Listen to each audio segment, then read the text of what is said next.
Guys আসসালামু আলাইকুম। তো গাইস ছোট্ট একটা ভিডিও নিয়ে আপনাদের মাঝে চলে আসছি। তো গাইস আজকে যেহেতু আমি নতুন চুলা লাগাইছি, বাট আমার আগের চুলা ছিল আরএফএলের চুলা, ওটা আমার নষ্ট হয় নাই। তারপরে আমি 2 বছর পর পরে আমি একটু ফার্নিচার গুলা চেঞ্জ করি, চুলা চেঞ্জ করি, আমার সব কিছু চেঞ্জ করতে হয়।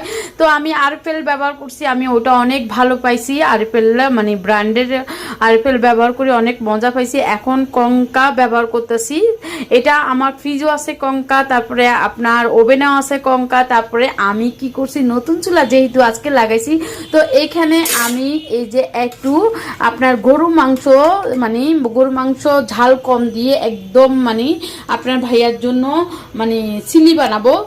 গরু মাংস দিয়ে পেঁয়াজ, তারপরে গার্লিক, রসুন, কাঁচামরিচ, এটা বিফ চিলি বানাবো। সো এই যে দেখেন এখানে মশলা একদম কমাই দিছি। এখানে জাস্ট আমার গরু মাংস মশলা দিছি, তারপরে এলাচি, দারচিনি, আদা, রসুন, তারপরে একটু জিরার গুঁড়া, একটু ধনিয়ার গুঁড়া দিয়ে দেন আমি এটাকে 5 মিনিট আপনার কষাবো। 5 মিনিট কষানোর পরে দেখেন আমি 5 মিনিট পরে এই যে ব্যাক আসলাম, বাট আপনার ভাইয়াও বাসার চলে আসছে। সো এই যে আমি 5 মিনিট পরে দেন আমি কি করছি, একটু মটরশুঁটি দিছি, বাট আপনার ভাইয়ার খুব পছন্দ। পানি রাখবো না, ঝোলটাকে শুকাই নিব একদম, শুকনা শুকনা করব। তারপরে অলিভ অয়েল তেল দিয়ে আপনার এটাকে ভাগাত দিব। এই যে নামালাইছি, আমি এখন এটাকে ভাগাত দিব, বাট বাগারটা দিব আমি অলিভ অয়েল তেল দিয়ে। এই যে দেখেন অলিভ অয়েল তেল দিয়ে দিচ্ছি।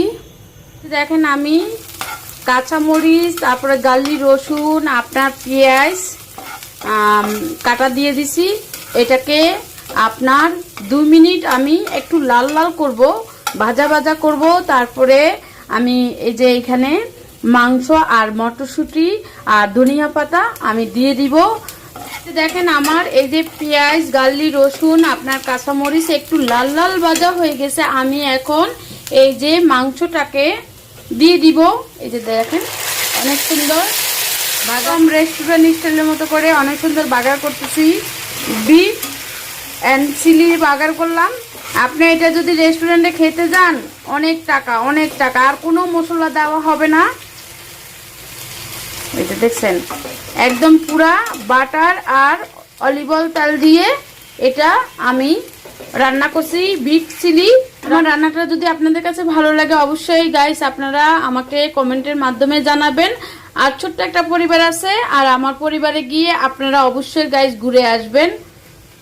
তো আমি এটার মধ্যে একটু বাটার দিয়ে দিলাম। এই যে বাটার দেওয়ার পরে দেন আমি একটু নেড়ে টেড়ে দিচ্ছি। তারপরে আর একটু 1 মিনিটের মতো